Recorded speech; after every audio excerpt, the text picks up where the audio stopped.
Good morning! Ayan guys, kakain din ng almusal natin na tinapa na bangus.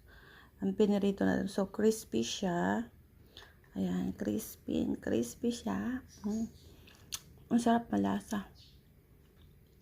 No need mo na siyang isaw-saw sa tuyo. Tapos mayroon tayong banana. Nagprito ako ng banana. Tapos mayroon tayong sinigang na bango. So, ang aga-aga ko nagluto. 4:30 pa lang gising na ako. So, ito yung leftover kagabi na barbecue. Meron din sausawan. Hindi ko pa napiga yung sili. So, pigain natin yan siya. Kasi guys, ako talaga, hindi pwede nang walang sili. Pigain ko yan. Wait lang.